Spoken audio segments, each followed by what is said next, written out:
Hello student, welcome to our YouTube channel বিধুদার coaching centre. তোমরা যারা বিভিন্ন চাকরির পরীক্ষার জন্য প্রিপারেশন নিচ্ছ, বিশেষ করে রেলওয়ে গ্রুপ ডি, আমি তোমাদের জয়িতা ম্যাম তাদের জন্যই রেলওয়ে গ্রুপ ডির প্রিভিয়াস ইয়ারের বিভিন্ন সালের শিফটের রিজনিং এর কোশ্চেনগুলি করাচ্ছি। আমরা বিভিন্ন ক্লাসের মাধ্যমে রেলওয়ে গ্রুপ ডির প্রিভিয়াস ইয়ারের রিজনিং এর কোশ্চেন এর আগে অন্যান্য আরো ক্লাস করানো হয়েছে। আজকে 2025 সালের 27শে নভেম্বর থার্ড শিফটে যে রিজনিং যে রেলওয়ে গ্রুপ ডির পরীক্ষাটা হয়েছিল তার যে রিজনিং এর পার্টটি, তার কয়েকটা কোশ্চেন আমরা আলোচনা করব। চলো তাহলে শুরু করি আজকের প্রথম প্রশ্ন।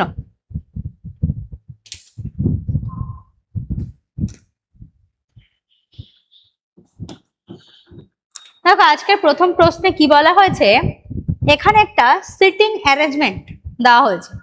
বলা হচ্ছে A B C R S T এবং ইউ 7 জন একটি বৃত্তাকার টেবিল ঘিরে টেবিলের কেন্দ্রের দিকে মুখ করে বসে আছে। দেখো এখানে আগে থেকে আমি একটা স্ট্রাকচার করে নিয়েছি। এখানে 7 জন বসে আছে, সবাই কোন দিকে মুখ করে বসে আছে? কেন্দ্রের দিকে মুখ করে বসে আছে। এবং যখন সবাই কেন্দ্রের দিকে মুখ করে বসে থাকবে, এরকম সিটিং অ্যারেঞ্জমেন্টের কথা বলা হবে, তখন প্রথম ব্যক্তিকে আমরা একদম নিচে বসাবো। যার কারণটাই হলো যে আমাদের ডান দিক বাদে বুঝতে সুবিধা হবে। তোমরা কিন্তু যে কোনো জায়গাতেই বসাতে পারো। বলা হয়েছে দেখো, ইউ এর বাম দিক থেকে গণনা করলে সি এবং ইউ এর মাঝে কেবল 2 জন বসেছে। মানে ইউ কে বসাতে হবে, ইউ এর থেকে বাঁ দিকে গণনা করতে হবে। মানে ইউ এর বাঁ দিক থেকে সি এবং ইউ এর মধ্যে কতজন আছে? 2 জন। দেখো আমি যদি এখানে ইউ কে বসাই, এবার ইউ এর বাঁ দিক থেকে গণনা করতে হবে, তাহলে সি ইউ এর মাঝে কজন? কেবলমাত্র 2 জন। তাহলে 1 2 বাদ দিয়ে তাহলে এখানে কে হবে? সি হবে। বোঝা গেছে? তাহলে ইউ এবং সি এর বাঁ দিক থেকে আমি ইউ এর বাঁ দিক থেকে গণনা করলাম, ইউ এবং সি এর মাঝখানে কতজন হয়েছে? 2 জন। এরপরে বলা হয়েছে বি বসেছে এ এর বাম দিকে তৃতীয় স্থানে। বি বসেছে কোথায়? বি বসেছে এ এর বাম দিকে তৃতীয় স্থান। মানে আমি এখানে এ আছে, তাহলে 1 2 3 এর বাঁ দিকে তৃতীয় স্থান। দেখো তাহলে আমি যদি এ কে এখানে বসাই, তাহলে আমি যদি এখানে এ কে বসাতে পারি, তাহলে এখানে বাম দিকে 1 2 তৃতীয় স্থানে অলরেডি ইউ বসে আছে, তাহলে এখানে কিন্তু আমাদের এ হবে না। আচ্ছা দেখো, যদি আমি এখানে এ বসাই, তাহলে তৃতীয় স্থান 1 2 3, এখানটা আমি বি কে বসাতে পারি, তাই না? আবার দেখো আমি এ কেও কিন্তু আমি কালারটা চেঞ্জ করে বসাই। দেখো এখানে যদি আমি এ কে বসাই, তাহলে 1 2 3, তাহলে এখানে আমি বি কে বসাতে পারি। দেখো দুটো কালার ইউজ করলাম কি, তার কারণ যেটা যে কোনো একটাকে যদি আমরা ক্রাইটেরিয়া অনুযায়ী মুছে ফেলতে হয়, সেম কালারটাকে আমি মুছে দেব। এরপরে কি বলা হয়েছে, পি বসেছে এ এর ঠিক ডান পাশে। এর ঠিক ডান পাশে কে বসেছে? টি বসেছে। বলেছে টি বসেছে সি এর বাম দিকে দ্বিতীয় স্থান। কি বলেছে? টি বসেছে সি এর বাম দিকে দ্বিতীয় স্থান। তাহলে সি এর বাম দিক কোথায়? এটা যদি সি, তাহলে এদিকে মুখ করে দক্ষিণ দিকে মুখ করে আছে, বাম দিক মানে এটা হবে। তাহলে 1 2 দ্বিতীয় স্থানে কে বসেছে? আমাদের টি বসেছে। তাহলে এখানটা যদি টি হয়, তাহলে এখানে এ হলো না, তাহলে এখানে এ না হলে এই অরেঞ্জ কালারের বিটাও মুছে যাবে, তাই না? আচ্ছা এরপরে দেখো কি বলা হয়েছে, টি বসেছে এর ঠিক ডান দিকে। এর ঠিক ডান দিকে টি বসেছে সি এর বাঁ দিকে দ্বিতীয় স্থানে। আচ্ছা এরপরে বলেছে আর ও বি পাশাপাশি বসেনি। দেখো এখানে আমার দুটো জায়গা বাকি আছে, এই একটা আর এই একটা। এবার বলছে আর বি এর পাশে বসবে না, তাহলে এখানে বসলে বি এর পাশে হয়ে যাচ্ছে, তাহলে আর কে আমি কোথায় বসাবো? এখানে বসাবো আর কে। আচ্ছা এখানে আমার একটা অক্ষর বসাতে বাকি আছে, দেখো এ বি সি, তারপরে আর এস, তাহলে কোথায় এস বসে যাবে? এখানটা আমাদের এস বসে গেল। তাহলে এখানে অ্যান্সার কি চেয়েছে? এস এর ডান দিকে তৃতীয় স্থানে কে বসে আছে? এস যদি এটা হয়, তাহলে এর ডান দিক কোনটা হবে? এটা হয়ে যাবে। তাহলে এর ডান দিকে তৃতীয় স্থান 1 2 3, তৃতীয় স্থানে কে বসে আছে? টি বসে আছে। তাহলে আমাদের প্রথম কোশ্চেনের অ্যান্সার কি হয়ে গেল? অপশন বি, অর্থাৎ অ্যান্সার হয়ে গেল আমাদের টি। বোঝা গেছে? দেখো এখানে আমি কালার ইউজ করে বসালাম। যখন তোমরা পরীক্ষার খাতায় করছো কি বাড়িতে প্র্যাকটিস করছো, তখন আমাদের উচিত সিটিং অ্যারেঞ্জমেন্ট করার সময় সবসময় এই যে স্ট্রাকচার দুটো করে নেওয়া। কারণ কোনো একটা ক্রাইটেরিয়াতে গিয়ে দুটোর একটা বাদ যাবে, কিন্তু তার আগে পর্যন্ত দুটোকে সেম পজিশন আমাদের পরপর বসাতে থাকতে হবে। ওকে, নেক্সট কোশ্চেন দেখে নিই চলো।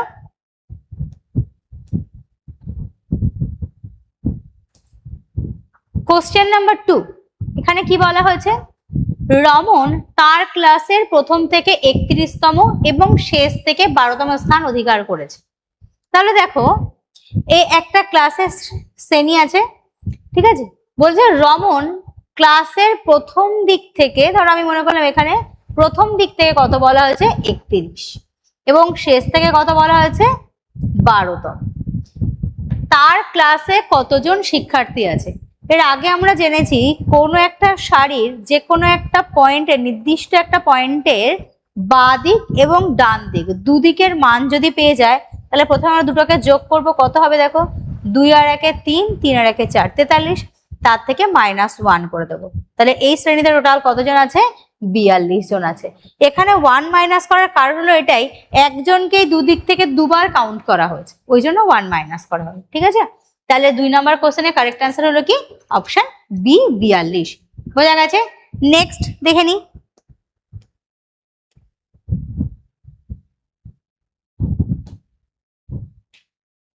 Question number 3। এখানেও দেখো একটা সিটিং অ্যারেঞ্জমেন্ট কথা বলা হয়েছে এবং এখানে আগে বলা হয়েছে 7 জন ব্যক্তি, এখানেও 7 জন ব্যক্তি আছে। বলা হয়েছে যে B C D I J K L কেন্দ্রের দিকে মুখ করে বসে আছে। এখানেও কিন্তু সবাই কোন দিকে মুখ করে বসে আছে, কেন্দ্রের দিকে। তাহলে দেখো কেন্দ্রের দিকে মুখ করে বসে আছে সবাই, তাহলে প্রথম ব্যক্তিকে কোথায় বসাবো, নিচে বসাবো। বলা হয়েছে আই, এটা কিন্তু আই, ওকে, আই আই বসে আছে ডি এর ঠিক বাম দিকে। তাহলে প্রথমে আমরা কাকে বসাবো, ডি কে বসাবো, কারণ এই ডি এর বাম দিকে কে বসে আছে, আই বসে আছে। যে বসে আছে বি এবং কে উভয় পাশে, যে বসে আছে বি এবং কে উভয় পাশে। তার মানে দেখো যে কে এমন জায়গায় বসাতে হবে যার এক পাশে বি থাকবে এবং এক পাশে কে থাকবে। আচ্ছা, এরপরে বলা হয়েছে যে কে বসে আছে ডি এর বাঁ দিকে তৃতীয় স্থান। দেখো এটা ডি, তাহলে ডি এর বাঁ দিকে তৃতীয় স্থান কোনটা, 1 2 3, এখানে কে বসে আছে, কে, ডি এর বাঁ দিকে তৃতীয় স্থান, কে বসে আছে ডি এর বাঁ দিকে তৃতীয় স্থান। এবার দেখো এই যে কোথায় বসেছে, বি এবং কে মাঝখানে। তাহলে এখানে আমি যে বসাই, এখানে তো বি বসানোর জায়গা নেই আমাদের, তাই না। তাহলে বি আমাকে কোথায় বসাতে হবে, এখানে, এবং এই জায়গাটা আমরা জে কে বসাবো, ওকে। এরপরে বলা হয়েছে এল এবং কে পাশাপাশি বসে নেই। এল দেখো আমাদের দুটো জায়গা পড়ে আছে, এই একটা আর এই একটা। এবার এল বলেছে কে এর পাশে বসে নেই, তাহলে এল কোথায় বসেছে, এল অবশ্যই এখানে বসবে, তাই না। তাই এল যদি ওখানে বসে, আর একটা অক্ষর আমাদের বসাতে বাকি আছে, কি কি বলেছিল, বি সি, তাহলে এখানটা হয়ে যাবে কি আমাদের সি। আচ্ছা, এরপরে অ্যান্সার কি চেয়েছে বলেছে, দেখো সি এর ডান দিকে দ্বিতীয় স্থানে কে বসেছে। এটা যদি সি হয় তাহলে ডান দিক কোনটা, এটা ডান দিকে দ্বিতীয় স্থান 1 2, দ্বিতীয় স্থানে কে বসে আছে, ডি বসে আছে। তাহলে আমাদের কারেক্ট অ্যান্সার কি হয়ে গেল, 3 নম্বর কোশ্চেনের কারেক্ট অ্যান্সার হয়ে গেল অপশন বি, ওকে। নেক্সট কোশ্চেন দেখে নি,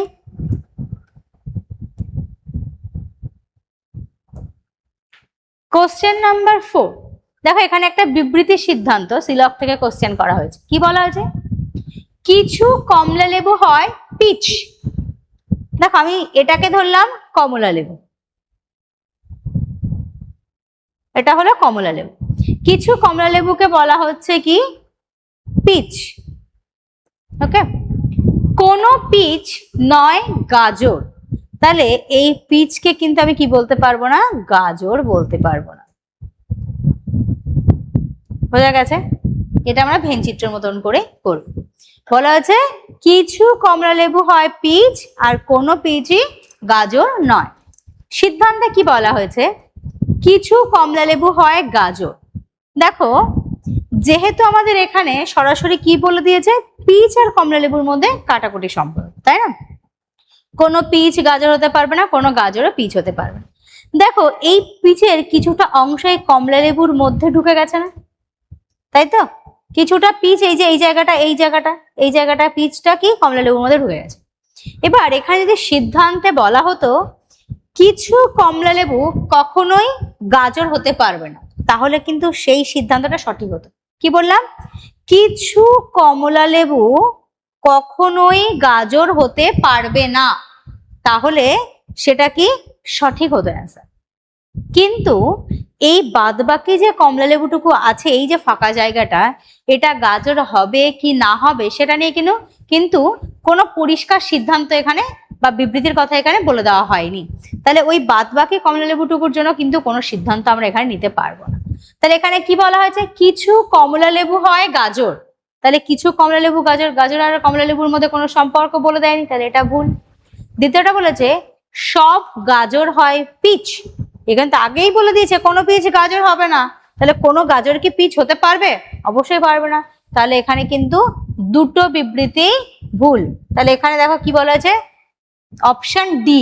এই কোশ্চেনে অপশন দেখো ডি তে বলা হয়েছে সিদ্ধান্ত 1 বা 2 কোনোটি অনুসরণ করবে না।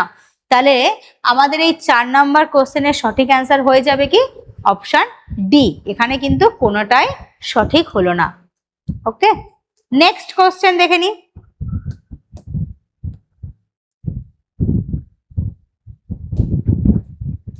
Question number 5। দেখো এখানে কোডিং ডিকোডিং এর কথা বলা হয়েছে। এখানে আমরা এর আগে বিভিন্ন শিফটে এই ধরনের কোশ্চেন দেখলাম যেখানে কিনা অক্ষরগুলো সেম আছে, শুধু মানে পজিশনগুলো চেঞ্জ করে দেওয়া হয়েছে। দেখো এখানে 1 নম্বরে আছে এম, এখানে এম আছে কোথায় 3 নম্বরে, এখানে এম আছে 3 নম্বরে। সেম ভাবে এখানে এইচ আছে 1 নম্বরে, এইচ আছে এখানে 3 নম্বরে, এখানে আছে কত নম্বরে 3 নম্বরে। তাহলে আমরা দেখে নেব প্রত্যেকটা সেটের অপশন। এটা কিন্তু অবশ্যই অপশন টেস্ট করে করে করতে হবে, ঠিক আছে, কারণ প্রত্যেকটা অপশন আলাদা আলাদা অক্ষর দেওয়া আছে। দেখো এখানে ফার্স্টে পি আছে, তাহলে এটা থার্ডে থাকার কথা, কিন্তু এখানে কোথায় আছে সেকেন্ডে আছে, তাহলে অপশন এ তো হবে না, বাদ চলে গেল। আচ্ছা বিতে দেখি, ফার্স্টে আছে এন, এই এনটা 3 নম্বরে থাকার কথা না, এখানে 1 নম্বরে আছে, এটাও হবে না। আচ্ছা এখানটা দেখে নি, দেখো এখানে প্রথমে আছে 3 নম্বরে আছে 3 নম্বরে আছে, এটা হতে পারে। এখানে ফার্স্টে আছে 3 নম্বরে আছে 3 নম্বরে আছে, তাহলে কি এটা আমাদের হতে পারে। আচ্ছা এরপরে দ্বিতীয়টা দেখি। আচ্ছা কালার চেঞ্জ করে দেখি। দেখো এখানে আই আছে 2 নম্বরে, এখানে আছে 2 নম্বরে, এখানে আছে 1 নম্বরে। তাহলে আই আছে কোথায় 2 2 1, এখানে দেখি ও আছে 2 নম্বর, এখানেও ও 2 নম্বরে, এখানে ও 1 নম্বর। তাহলে দ্বিতীয়টাতে কি হবে, দ্বিতীয় যে অক্ষরটা আসবে সেটাতে আমরা কি করব 2 2 1 খুঁজবো। তাহলে অপশন এ আর অপশন বি তো প্রথমেই বাদ চলে গেছে, এখন পড়ে আছে সি আর ডি। দেখে নি, এখানে আছে 2 নম্বরে, এখানে আছে 2 নম্বরে, এখানেও দেখছি 2 নম্বরে, তাহলে তো এটা হবে না, তাহলে অ্যান্সার এটাই হয়ে যাবে। তাহলে দেখি এটাতে সঠিক আছে কিনা। এখানে আছে ইউ 2 নম্বরে, এখানে ইউ আছে 2 নম্বর, এখানে ইউ আছে 1 নম্বরে, তাহলে অপশন ডি হয়ে গেল কারেক্ট অ্যান্সার। বোঝা গেছে? নেক্সট কোশ্চেন দেখে নি।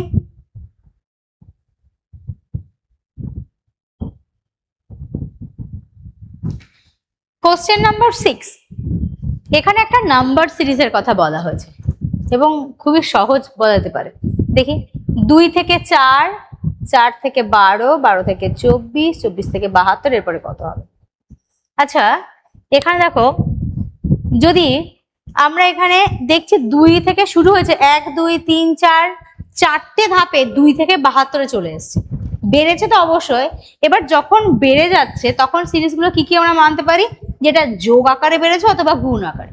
এবার 2 থেকে মাত্র 4টে স্টেপে 72-এ গেছে, তার মানে নিশ্চয়ই এখানে গুণ আকারে হয়েছে। এবার দেখা গেল সরাসরি গুণ করে যদি আমরা না পাই তাহলে নিশ্চয়ই সেই গুণের সঙ্গে যোগ অথবা বিয়োগ কিছু হয়েছে, তাই না? তাহলে এখানে দেখে নি আমরা, দেখো 2 থেকে 4, আমরা এই ক্যালকুলেশনটাকে একটু অ্যাভয়েড করার চেষ্টা করবো, তারপরের থেকে করবো।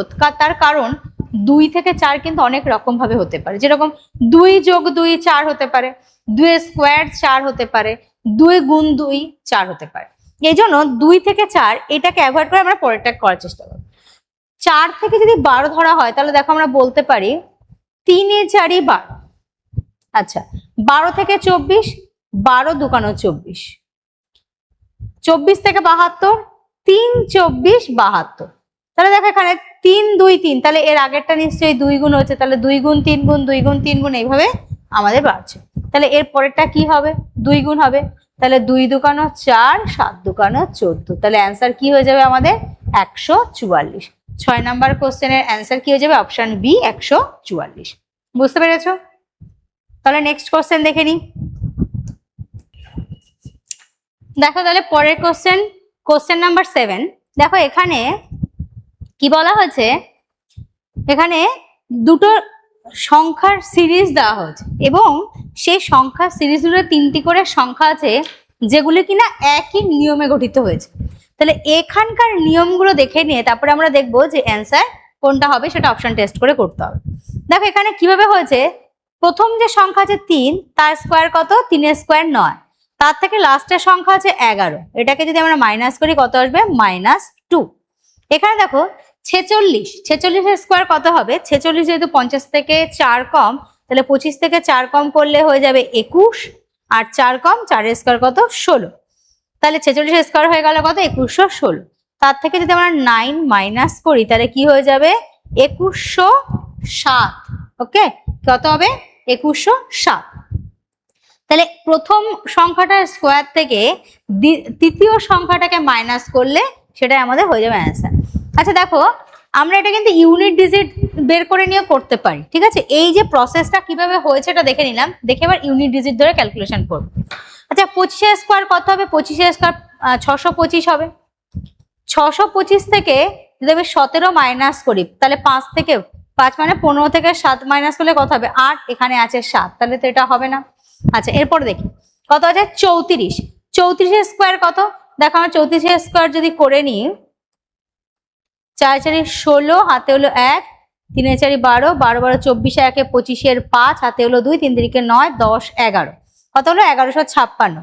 1156 থেকে যদি আমরা 21 মাইনাস করি কত আসবে, দেখো 35, 1135। তাহলে অ্যান্সার হয়ে যাবে কি আমাদের অপশন বি হয়ে যাবে কারেক্ট অ্যান্সার। বোঝা গেছে? তাহলে 7 নম্বর কোশ্চেনের সঠিক অ্যান্সার হয়ে গেল কি অপশন বি। নেক্সট কোশ্চেন দেখে নি,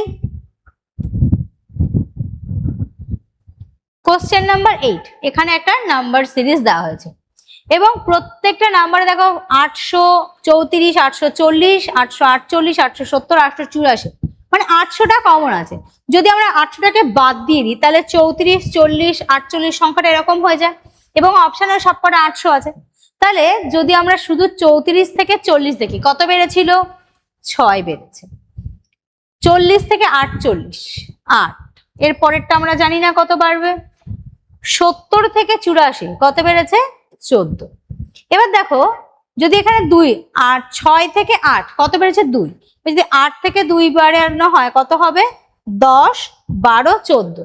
তাহলে এখানে আমি যদি 10 করে দিই আর এখানে 12 করে দিই, দেখি আমাদের হয় কিনা অ্যান্সার। তাহলে 848 যোগ 10 কত হবে, 858। 58 সঙ্গে 12 যোগ করলে আমরা কত পাই, 870। তাহলে এখানকার অ্যান্সার কি হয়ে গেল, 8 দাগের কোশ্চেন আমাদের সঠিক অ্যান্সার হয়ে গেল অপশন বি, 858। নেক্সট কোশ্চেন দেখে নাও, কোশ্চেন নাম্বার 9। এখানে বলা হয়েছে ইংরেজি বর্ণমালার ক্রম অনুসারে SDFH একটি নির্দিষ্ট পদ্ধতিতে VYIC এর সঙ্গে সম্পর্কিত। মানে এখানে একটা কোডিং ডিকোডিং এর কথা বলা হয়েছে। কি বলা হয়েছে যে SDFH এর সঙ্গে VYIC সম্পর্কিত। সেম ভাবে কি বলা হচ্ছে EJRN এর সঙ্গে HEUI এ যুক্ত। তাহলে NUAY এটার কোড কোন সংকেত কোনটা হবে। তাহলে যখনই আমরা ইংলিশ অ্যালফাবেট পাবো আমরা কি করব, তার র্যাঙ্কগুলোকে বসিয়ে নেব। তখনই যখন কিনা ওপর আর নিচের অ্যালফাবেটগুলো আলাদা থাকবে। যদি একই রকম থাকে তাহলে শুধু আমরা দেখবো কোন অক্ষরটা কোথায় গিয়ে বসেছে, কিন্তু যদি অ্যালফাবেটগুলো আলাদা আলাদা থাকে তখন আমরা কি করব, তখন আমরা এদের র্যাঙ্কগুলোকে বসিয়ে নেব।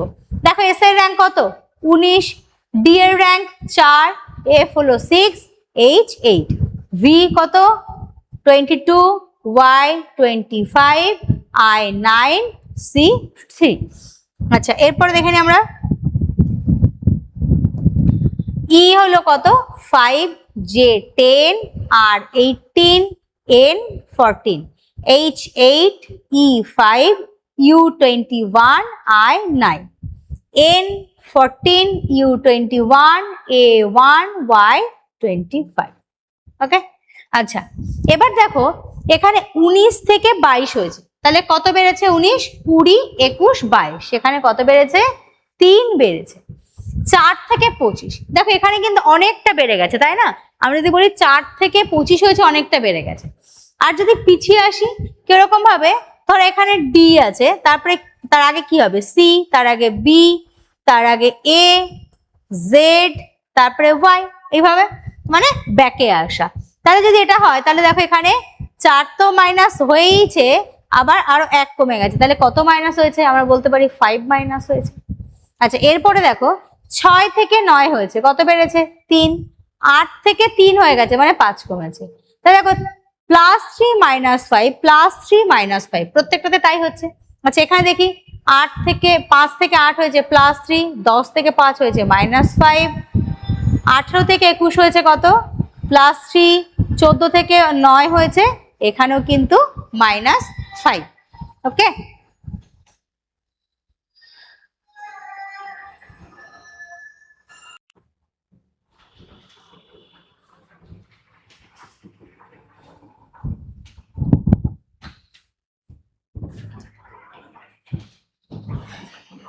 দেখো তাহলে এখানে +3 -5 +3 -5 এটাই হচ্ছে, তাহলে এখানেও সেটাই হবে +3 -5, এখানে কি হবে +3 -5, তাহলে 14 আর 3 কত 17, 17 মানে কিউ, তাহলে দেখো প্রত্যেকটা অলরেডি কিউ দিয়ে আছে। 21 থেকে 5 বিয়োগ করলে কত হবে, 21 থেকে যদি আমি 5 বিয়োগ করি তাহলে থাকবে কত 16 মানে পি।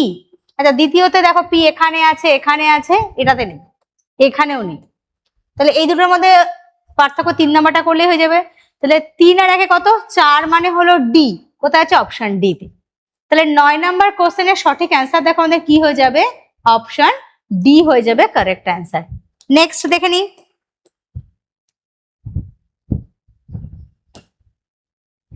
Question number 10। এখানে একটা কিন্তু কোডিং ডিকোডিং দেওয়া হয়েছে, তাই না, সরি কোডিং ডিকোডিং না, alphabetic series, numeric series, number এবং অ্যালফাবেট একসঙ্গে দেওয়া আছে, একটা সিরিজ দেওয়া হয়েছে। দেখো এখানে প্রত্যেকটারই কে ও, এখানেও কে ও, এখানেও কে ও, এখানেও কে ও দেওয়া হয়েছে, মানে প্রথম দুটো আমার বের করার দরকার নেই। প্রত্যেকটা কোশ্চেন করার আগে কিন্তু খেয়াল রাখতে হবে অপশনগুলো কিন্তু আমাদেরকে দেখতে হবে, ঠিক আছে। মানে আমরা যখন কোশ্চেন করছি শুধু কোশ্চেন করে দিয়ে বেরিয়ে গেলাম, তারপরে অপশন করে দিয়ে মেলালাম, এটা যতটা না আমাদের সুবিধা হবে তার থেকে বেশি ভালো হবে কি আমরা প্রথমে আগে কোশ্চেনের সঙ্গে সঙ্গে অপশনগুলোকেও দেখে নেব। তাহলে দেখো অপশন যখন আমি দেখলাম প্রথম আমার বের করার দরকার নেই। এরপরে দেখা আছে কি N, N O P Q, তারপরে কি হবে আর হবে। দেখো প্রথমে এখানে এস আছে তাহলে এটা তো হবে না, এখানে আর আছে এটা হতে পারে, এখানে এস আছে এটাও হবে না, এখানে আর আছে এটাও হতে পারে, তাই না। তাহলে এরপরে শুধু দেখি নাম্বার, একটাতে আছে 47, একটাতে আছে 48, তাহলে দেখো 19 থেকে 6 কত বেড়েছে, দেখো তো এখানে 7 বেড়েছে, 19 থেকে 26। আচ্ছা এবার 26 থেকে 33 দেখো কত বেড়েছে 4 আর 3 7, এখানেও 7 বেড়েছে। 33 থেকে 40 এখানেও দেখো 7 বেড়েছে, তাহলে এরপরে কত বাড়বে, নিশ্চয়ই 7ই বাড়বে। 40 আর 7 কত 47, তাহলে 10 দাগের কোশ্চেন উত্তর কি হয়ে গেল, অপশন বি কে ও আর 47। তাহলে আজকের ক্লাসে আমরা এই 10টা কোশ্চেনে আলোচনা করলাম, এরপরে আরো বিভিন্ন ক্লাসের মাধ্যমে আরো আমরা বিভিন্ন শিফটের বিভিন্ন যে কোশ্চেন রিজনিং এ সেগুলো আরো আলোচনা করব। ওকে।